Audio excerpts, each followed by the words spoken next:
Bienvenidos a Una Semana en el Mundo, el programa de France 24, donde analizamos los temas que han marcado la actualidad de la semana. Hoy nos preguntamos qué impacto pueden tener las protestas en las universidades estadounidenses en contra de la ofensiva israelí en la Franja de Gaza, tras la aprobación, además, en Washington del multimillonario paquete de más armamento y equipos militares para Israel. También nos planteamos si la nueva partida para Ucrania acerca o aleja el final de la guerra contra Rusia, aunque ni siquiera está claro ahora mismo cómo podría ser este final. Para el análisis contamos, por un lado, con José María del Pino. Él es corresponsal de Canal 13 de Chile en Estados Unidos e investigador en la Universidad de Columbia, muy central en el programa de hoy, y nos acompaña desde Nueva York. Y también contamos con Pablo Elorduy. Él es periodista y analista del Salto Diario, este medio español, y está con nosotros desde Estambul, desde Turquía. José María, Pablo, muchísimas gracias por acompañarnos en Una Semana en el Mundo de France 24. Les propongo que empecemos este programa con la mirada puesta en Estados Unidos, ¿no? Porque esta semana Washington aprobó, como decíamos, el paquete de asistencia militar para sus aliados en el exterior de 95.000 millones de dólares, que incluye 61.000 millones para Kiev, la partida que, recordemos, ha motivado 6 meses de bloqueo de los republicanos al conjunto del proyecto en el Congreso. Además, destina 8.000 millones a Taiwán y otros socios del Pacífico, pero la ley otorga 26.000 millones de dólares en asistencia militar a Israel cuando el ejército israelí ya ha matado a más de 34.000 personas en la Franja de Gaza. Mi compromiso con Israel, quiero dejarlo claro de nuevo, es férreo. La seguridad de Israel es crítica y siempre me aseguraré de que Israel tenga lo que necesita para defenderse contra Irán y los terroristas que apoya. Y con esta ayuda, Estados Unidos puede ayudar a reponer la defensa aérea de Israel y proporcionar otra crítica para que Irán nunca pueda llevar a cabo la destrucción que pretendía con este ataque hace 10 días, pero al mismo tiempo este proyecto de ley aumenta significativamente la asistencia humanitaria que estamos enviando a la gente inocente de Gaza que está sufriendo mucho. Pablo, José María, les propongo que dejemos el análisis del impacto que va a tener esta ayuda militar para Israel para más adelante en este programa, ya que es la otra cara de la moneda, podríamos decir, del tema de las protestas universitarias contra el envío de armas a Israel y por el cese el fuego en Gaza. Y nos centremos ahora para iniciar en la cuestión de la asistencia militar para Ucrania. Una pregunta que les quiero plantear a ambos, sin embargo, Pablo, empiezo con usted, es si considera que este nuevo paquete de asistencia militar, 61.000 millones de dólares, acerca o alarga el final de esta guerra. Bueno, definitivamente una ayuda tan importante se supone que está destinada a acercar el final de la guerra o por lo menos un movimiento importante en la línea del frente. Hay que recordar que esa línea está detenida, está prácticamente desde febrero de 2022, desde las primeras semanas, desde los primeros meses. Se han establecido unas líneas y es una guerra, digamos, en la que ahora mismo no se dan grandes avances, por lo menos desde liberación de Gerson en 2023, ¿no? Definitivamente lo que estamos, yo creo, es ante un legado de la primera legislatura de Joe Biden y de las líneas que quiere marcar para una segunda legislatura e incluso para el caso en el que no se produzca esa segunda legislatura. El compromiso de la administración de Biden, de la administración demócrata con Ucrania, con Volodymyr Zelensky y con ese proyecto de ofensiva contra Rusia, de proxy war que se ha llamado, es completo y las lógicas sospechas y la certeza de que si Donald Trump finalmente es el candidato de los republicanos en Estados Unidos, puede acelerar una salida desordenada de Ucrania y dejar ese frente, digamos, de una guerra global que se va componiendo de pequeñas escaramuzas en otros lados y de ya dos guerras consolidadas, o por lo menos una guerra y una campaña como la de Israel consolidadas, bueno, pues en el caso de que se dejara vacante, se entraría, digamos, en una situación completamente nueva. Con esta medida, la administración Biden quiere meter mucha carga para que en los próximos meses sí se produzcan avances que puedan justificar más cargas futuras y que puedan justificar la línea de política exterior seguida por Biden en unas elecciones que es uno de los temas que, como luego hablaremos, va a ser de los más conflictivos en el desarrollo de su campaña, en el desarrollo de su postulado para un segundo mandato. Efectivamente, antes de centrarnos en este legado que dejaría el primer mandato de Biden en caso de que no hubiera un segundo, con este paquete que toca prácticamente todas las regiones de interés para Estados Unidos, José María, le quisiera plantear lo mismo que le pregunté a Pablo para iniciar este programa. ¿Considera usted que este paquete de ayuda acerca o aleja el final de la guerra, teniendo en cuenta, permítame el matiz, que muchos analistas señalan que este armamento no sería suficiente para que Ucrania retomara la iniciativa ofensiva, sino más bien para soportar mejor esta ofensiva rusa que se espera en unos meses, coincidiendo con el verano en el hemisferio norte? Es evidente que estamos frente a un paquete que llega de manera tardía, un paquete de dinero y de armamento que llega de manera tardía. Y lo digo porque muy bien lo decían en la introducción. Esta es una discusión que en Estados Unidos se ha dilatado y que incluso puso en jaque la discusión completa del presupuesto y varias veces tuvo al gobierno, a la administración Biden, al borde de tener que, como se dice acá en jerga norteamericana, apagar su gobierno, ¿no? Es decir, seguir funcionando simplemente con los recursos esenciales para el gobierno federal. Pero esto tiene un contexto, es decir, los armamentos llegan tarde y por tanto permite más bien acciones defensivas. Yo en eso coincido con Pablo, que pasar a la ofensiva, porque ya se perdieron 6 meses de posibles acciones militares, pero no se puede entender lo tardía que llega esta solución sin entender la complejidad de la situación política interna de los Estados Unidos. Y en Estados Unidos es imposible separar el año electoral que estamos enfrentando de lo que está ocurriendo con los conflictos exteriores. Y permítanme hacer una reflexión inicial que creo que es importante. Estados Unidos antiguamente, hace una década, lograba generar sinergia en torno a conflictos exteriores. Y se decía, por ejemplo, en la conversación común política, que una guerra muchas veces podía reelegir a un presidente. Pero durante la última década en Estados Unidos se ha producido una suerte de retroinfección proteccionista. El norteamericano, sobre todo de las capas medias y de las capas sociales más bajas, que ha volcado su votación hacia los republicanos, tiende a rechazar la inversión de recursos en el exterior y lo que está buscando más bien es la inversión interior y la protección de las industrias y los puestos de trabajo en Estados Unidos. Y eso ha sido muy fuertemente utilizado por los republicanos para disminuir la capacidad de acción que tiene la administración Biden. Recordemos que los republicanos tienen mayoría en la Cámara de Representantes. Entonces eso disminuye el rango de acción, de ayuda monetaria que la administración Biden puede tener en su política exterior.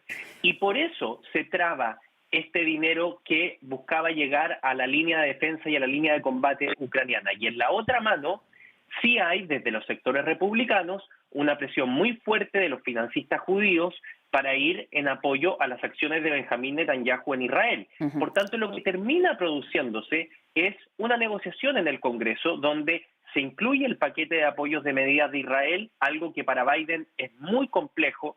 Biden se está desfundando en su votación entre los jóvenes menores de 35 años por el conflicto de Palestina en Gaza, y por tanto se termina generando esta negociación política partidista que no se puede excluir del análisis de los apoyos que pueda tener Estados Unidos en su política exterior. Están completamente cruzados los intereses partidistas para la elección de noviembre con esta batería de apoyo que llega tardía en el caso particular de Ucrania.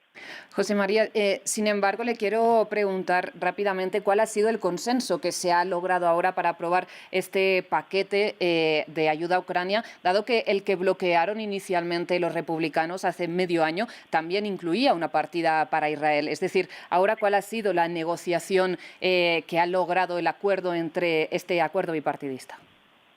Las circunstancias que cambian es que entre medio tuvimos el ataque terrorista de Hamas el 7 de octubre y la narrativa mediática dentro de Estados Unidos cambió. La narrativa de los sectores conservadores ha logrado anexarse a el trabajo que está realizando Benjamín Netanyahu en esta respuesta contra Hamas. Por tanto, las circunstancias cambian. La negociación incluye también a Taiwán, que es quizás uno de los pocos lugares en materia geopolítica donde hay prácticamente total coincidencia entre republicanos y demócratas, pero además se entendía que aquello que había sido rechazado por Israel hace un año y medio atrás, que ojo, es parte de una negociación mayor en materia de defensa que tiene Estados Unidos con Israel y que va a durar muchos años de entrega de distintos recursos, ese bloqueo que en su momento podía tener justificación porque no había una amenaza inminente, ni una guerra, ni un conflicto en desarrollo, hoy en día tiene plena justificación. Pero ahora era Biden quien no necesariamente quería aparecer públicamente entregándole más apoyo a la administración Netanyahu, sobre todo porque en las últimas semanas Biden había intentado de distanciarse un poco de Netanyahu para volver a conquistar el voto de los más jóvenes, que recordemos es voluntario. Por tanto, la negociación que se produce al final es un paquete muy similar al que ya había sido rechazado, pero en un contexto y con intereses cruzados totalmente distintos de cada uno de los partidos que ya lo habían rechazado la vez anterior. Volvamos al tema de Ucrania porque luego dedicaremos un amplio espacio a hablar de la relación entre Estados Unidos e Israel. Pablo, usted hablaba de este legado que quiere dejar Joe Biden, de su apuesta en este año electoral. ¿Cuál sería el interés, o sea, en el mejor de los escenarios para Biden, qué debería pasar en Ucrania a lo largo de aquí hasta noviembre? ¿Le interesa que se alargue esta guerra? ¿Es imposible ahora mismo que en estos meses se acerque una solución negociada entre Kiev y Moscú?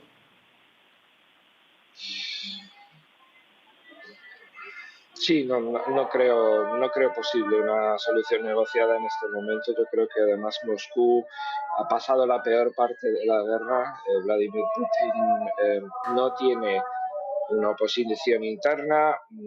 Podemos recordar brevemente la muerte en cautiverio, en prisión, del principal opositor espiritual de Vladimir Putin, Navalny, Alexander Navalny. Podemos recordar que ha ganado las elecciones, obviamente, en un clima que ya sabemos que es el de Rusia, de una democracia, vamos a decir, limitada, pero el hecho es que lo principal es la situación económica y la situación económica no ha empeorado con la guerra de Ucrania, con lo cual hay una serie de clases medias, por supuesto de oligarcas, como se les ha llamado desde los medios occidentales, que no tienen ningún incentivo para tratar de sacar a Vladimir Putin del Kremlin. En ese sentido, la guerra está sirviendo como un dinamizador de la economía para Rusia, y esto es un elemento fundamental en este clivaje histórico. Estamos en un momento en el que si Biden aprueba este paquete en Estados Unidos con ese equilibrio con la fuerza opuesta, con la fuerza republicana, es porque Lockheed Martin, General Dynamics, Raytheon están ganando mucho dinero con esta nueva escalada bélica en todo el mundo. La situación de los avances en el propio frente, ¿no? En este invierno, el avance de Rusia en el este y un posible contrafrente ucraniano, bueno, son muy difíciles de prever. Tenemos que tener en cuenta que el terreno de Ucrania se ve afectado por el invierno, que las campañas de primavera pueden ser un poco más rápidos, pero mientras no exista esa oposición interna a Rusia, en el interior de Rusia, es muy difícil pensar que Rusia, un país con un potencial militar que ya era elevado y que ha conseguido derivar parte de su necesidad económica a esa industria, es muy difícil pensar que vaya a sufrir una derrota catastrófica, por lo menos en el corto plazo, ¿no? Como plantearían, digamos, estas urgencias que vemos ahora. Los otros frentes, por supuesto, siguen abiertos, pero yo creo que aquí se trata más de ese compromiso de Biden en Ucrania, pero especialmente con la Unión Europea para amarrar un proyecto común que en Estados Unidos se sabe, no es ese proyecto de Donald Trump, que él ya renunció a la OTAN durante su mandato.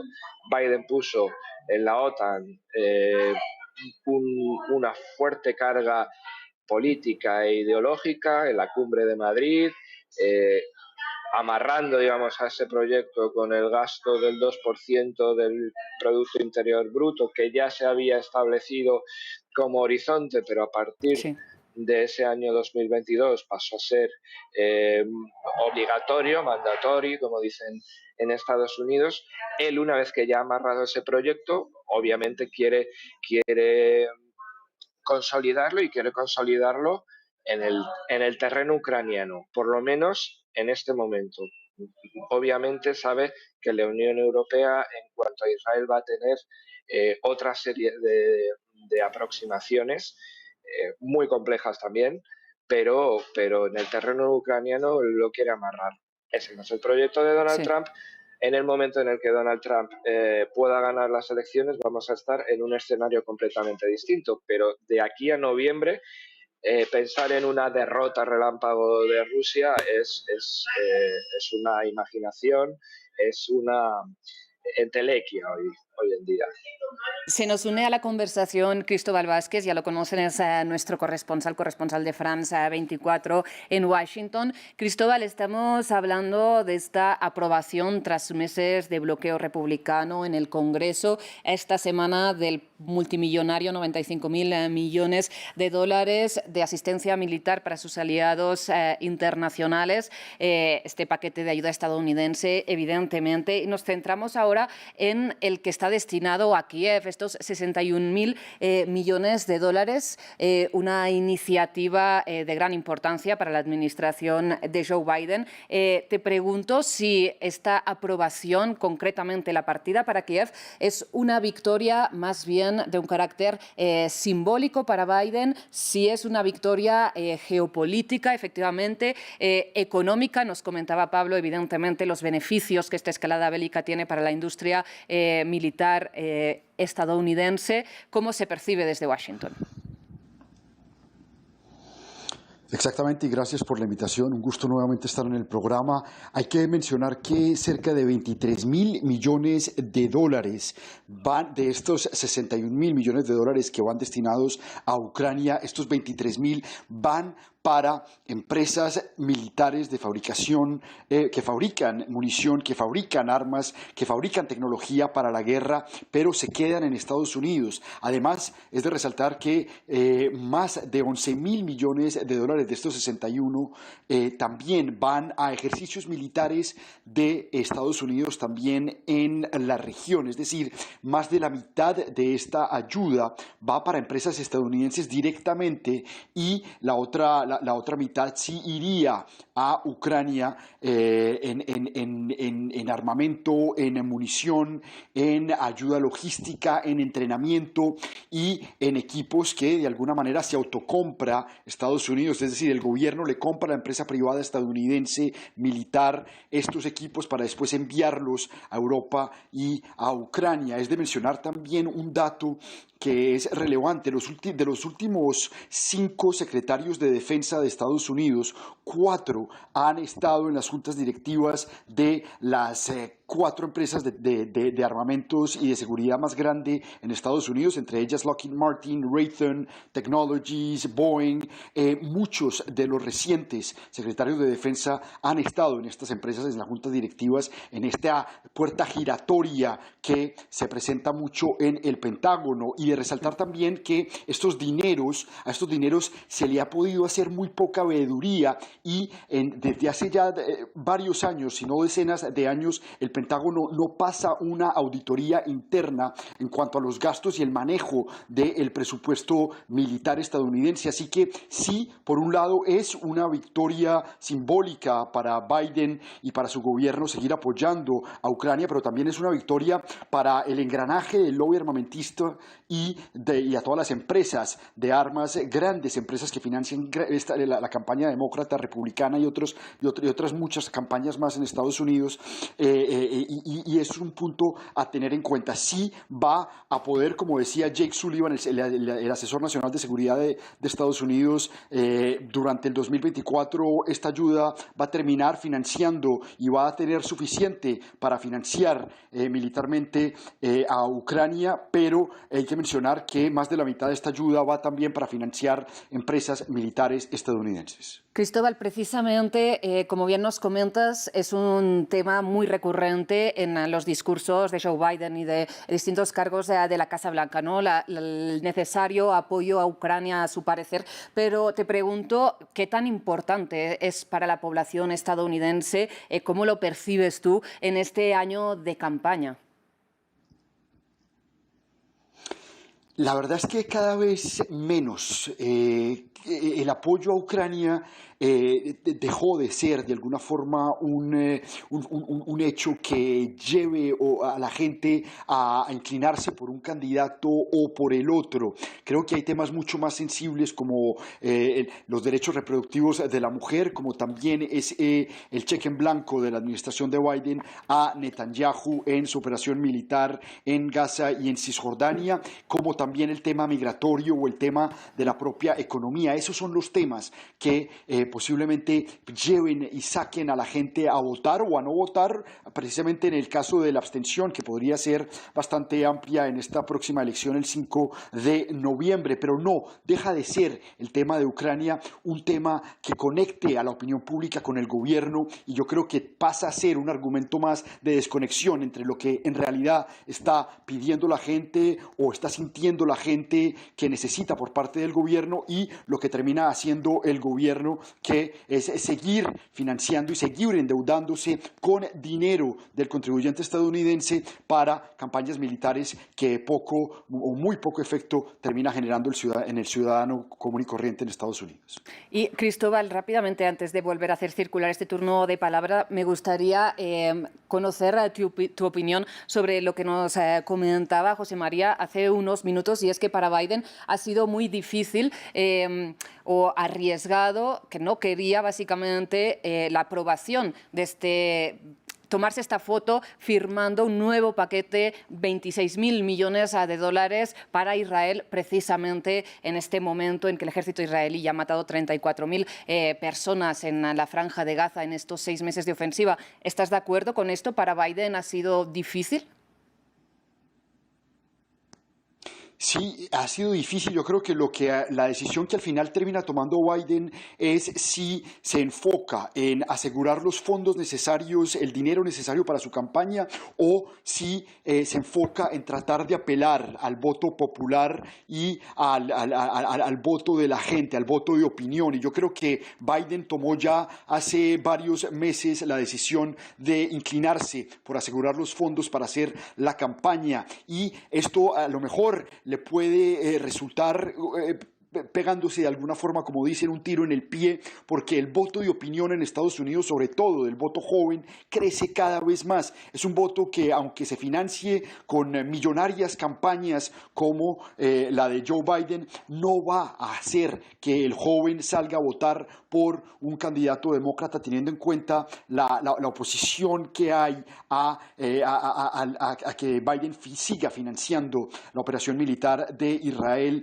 en Gaza. Así Así que al haberse ido por tratar de asegurar los fondos para su campaña, descuidó y ha descuidado no solamente la población joven, pero también las minorías latinas, minorías asiáticas que simpatizan con el movimiento pro-Palestina en Estados Unidos, que de alguna forma empatizan con esas luchas y con esa represión que han sentido y que siguen sintiendo los palestinos durante tantos años y que precisamente dicen, bueno, pero si creíamos que los demócratas precisamente apelaban y abogaban más por los derechos humanos, por la libertad, por que todos tuvieran de alguna forma una vida digna en Estados Unidos y alrededor del mundo, ahora es el Partido Demócrata a cargo de Biden el que está llevando a cabo estas operaciones militares, les parece contradictorio y ese voto de opinión creo que lo tiene perdido, aunque tenga mucha plata en su campaña. Precisamente hablando de estas protestas, de esta inconformidad con el apoyo incondicional que está mostrando la administración Biden con el gobierno israelí, esta disconformidad se ha extendido, lo hemos visto todos, por los principales campus universitarios estadounidenses, protestas que han sido en gran parte reprimidas por la policía, ha habido decenas de detenidos y han sido calificadas de antisemitas, no solo por el primer ministro israelí Benjamin Netanyahu, un calificativo que llega, sin sorpresas, sino también por representantes estadounidenses, por las administraciones universitarias e incluso por la Casa Blanca. Pero escuchemos rápidamente las palabras de Netanyahu al respecto de estas protestas. Las turbas antisemitas se han apoderado de las principales universidades, piden la aniquilación de Israel, atacan a los estudiantes judíos, atacan a la facultad judía. Esto recuerda lo que sucedió en las universidades alemanas en la década de 1930. Es inconcebible, hay que detenerlo, hay que condenarlo y condenarlo inequívocamente. José María, voy con usted ya que se encuentra ahí en la Universidad de Columbia, donde empezó un poco todo este movimiento universitario en Estados Unidos. Le pregunto a usted como observador, ¿realmente ha podido ver alguna expresión de antisemitismo o considera más bien que esto ha sido un calificativo que viene siendo ya recurrente para opacar, digamos, las críticas contra la ofensiva que está llevando adelante el ejército israelí? Como en toda orden de cosas, habría que partir definiendo términos. ¿Qué entendemos por antisemitismo? Me gustaría reflexionar sobre lo que ha pasado en Colombia, en que es efectivo y hay que hacer la autocrítica desde los estudiantes y también desde la universidad, que el campus sufrió brechas de acceso durante los últimos días y sobre todo el sábado y el domingo ingresaron al campus agitadores y activistas que respondían a otras causas, a quienes los estudiantes lamentablemente le concedieron la palabra y hubo muchos videos que se viralizaron con mensajes que sí podrían ser calificados como mensajes de odio. En términos generales, si uno analiza el comportamiento de los estudiantes mismos de Columbia pro-palestino y también de los estudiantes mismos de Columbia pro-israelita, uno observa en general una situación de bastante paz dentro del campus. Lo que hace más ruido para muchas personas es la frase desde el río hasta el océano, Palestina será libre, que en inglés es from the river to the sea, y eso ha sido parte de discusión constante durante los últimos 6 meses en Colombia, si ese grito que cantan los estudiantes palestinos anula en el fondo la existencia de un Estado israelí y por tanto podría ser considerado un cántico antisemita. Pero sí me gustaría decir que dentro de todo, aquí el problema inicial es que ante una manifestación legítima de estudiantes palestinos, la presidenta de la universidad decidió tomar una acción que para muchos fue muy violenta y que no desescaló el conflicto, sino que todo lo contrario, lo escaló a tal punto de que hoy en día estos movimientos se están replicando incluso en Europa. En el caso de Sciences Po, que es una universidad hermanada, por ejemplo, con Columbia. Entonces, el hecho de que la imagen de policías entrando al campus y deteniendo a cerca de 100 estudiantes de Columbia el pasado 18 de abril diera la vuelta al mundo, generó finalmente el sentido contrario a lo que la presidenta quería. En Columbia logró que muchas personas ajenas al conflicto entraran con todo a condenar el ingreso de la fuerza pública a una academia. Y también en el resto del país surgieron campamentos de solidaridad con este campamento que había sido desalojado, a tal punto que la presidenta Shafik tuvo que dar pie atrás con lo que ella había decidido, y el campamento en Colombia está nuevamente instalado y sigue hasta el día de hoy las tiendas de campaña sobre el campus, y hay negociaciones entre la administración y los estudiantes. ¿Qué piden los estudiantes?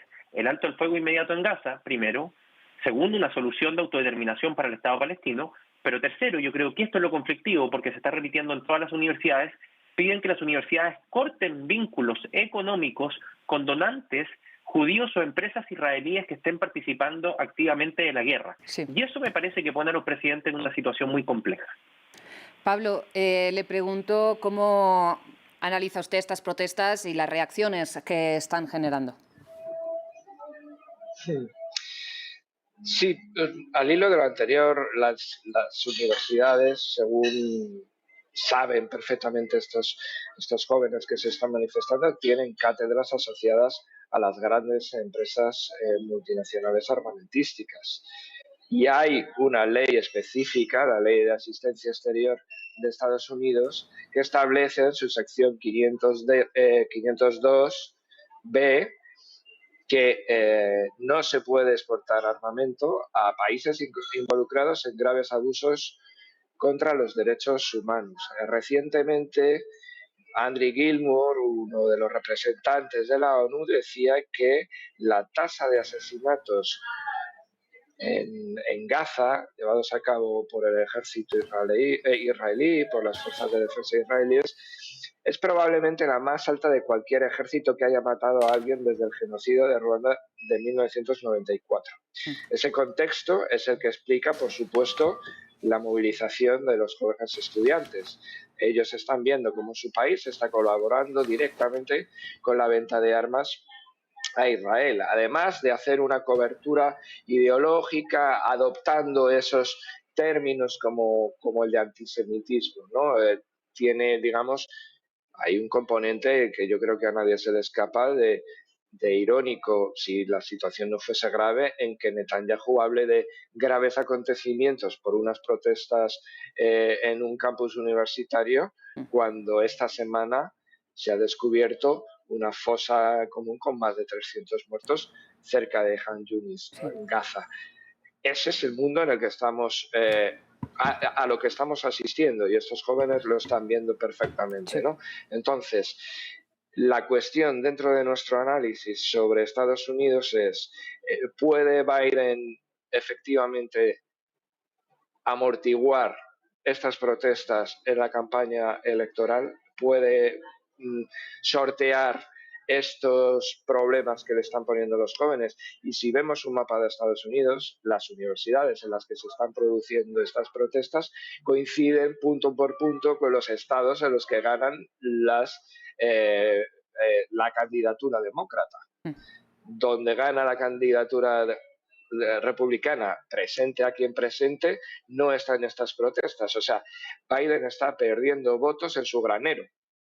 Y esto para él es una alerta roja cuando quedan poquísimo para las elecciones. Desde el punto de vista de la Unión Europea, y ya termino, pues evidentemente el hecho de que se extienda este movimiento y ahí coincido, por la represión, por el hecho de censurar un cántico como el que ha comentado el compañero, esto tiene que preocupar también en Francia, tiene que preocupar en Alemania, donde vamos a tener elecciones el próximo año. Bueno, este movimiento puede ser un movimiento global y se produce en un momento en el que la narrativa del antisemitismo está empezando a girar sobre el vacío por parte de Benjamin Netanyahu. Ya ha acusado al Tribunal Interior de a la Corte Internacional de Justicia de antisemitismo. Ya ha acusado a Francesca Albanesa de la ONU, la responsable, la relatora especial de antisemitismo. Ya parece que ya no queda nadie que no sea antisemita en el mundo y que el sionismo es inocente, cuando lo que se está viendo, como decía antes, es una tasa de muertes sin precedentes desde hace 30 años. No sé si vamos a tener tiempo de abordar otra noticia de la semana, porque los impactos que tenga este movimiento que ahora mismo tiene como escenario las universidades estadounidenses y, como bien decía Pablo, se está expandiendo alrededor del mundo, lo vamos a poder seguir analizando en las próximas semanas, pero hemos conocido esta semana también la revocación en el Tribunal de Apelaciones de Nueva York de la condena por violación contra el exproductor de Hollywood, Harvey Weinstein, una noticia que ha sido calificada por una de las supervivientes a esta violación, la actriz Ashley Judd, una de las más conocidas de las denunciantes, como una traición institucional. Les pediría, para concluir rápidamente, en pocas palabras, su percepción de esta anulación de la condena. Cristóbal.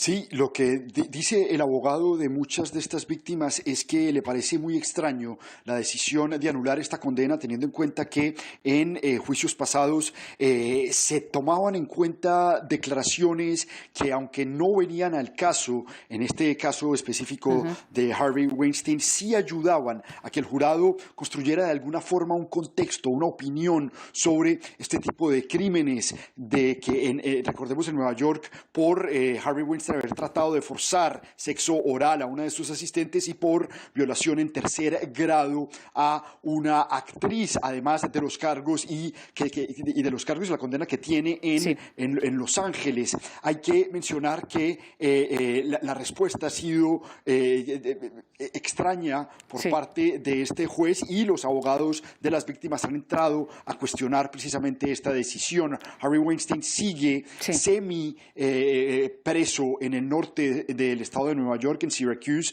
y pues varios dicen, y su defensa dice, que están problemas de salud bastante graves, que esto podría ser un argumento más para su defensa, para que salga de esta prisión o semiprisión en la que está el productor de cine.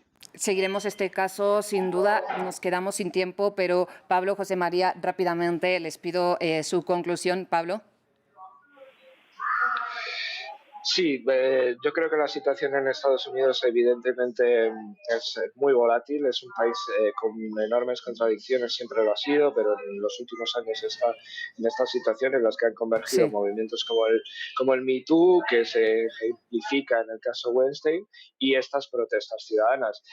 Evidentemente los próximos 5 o 6 meses son claves, no solo para Estados Unidos, sino para una gran parte del mundo, porque es un país que sigue siendo capital a la hora de interpretar la política internacional.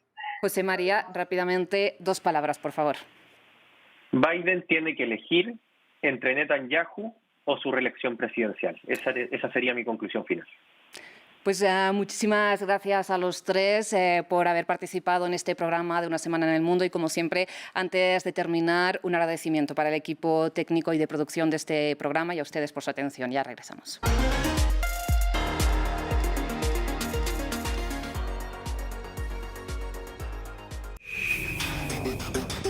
De la Patagonia al Canadá. Toda la actualidad política, económica, cultural y social del continente americano. Aquí América, con Natalia Cabrera, en France 24 y france24.com. En france24.com, siga nuestra transmisión en vivo. Encuentre toda la información que necesita. Noticias en directo las 24 horas del día y en 4 idiomas. Infórmese sobre los temas que le interesan. ¿Busca la actualidad o la repetición de una emisión? ¡Conéctese! A un clic, la información internacional en directo. Liberté, égalité, actualité.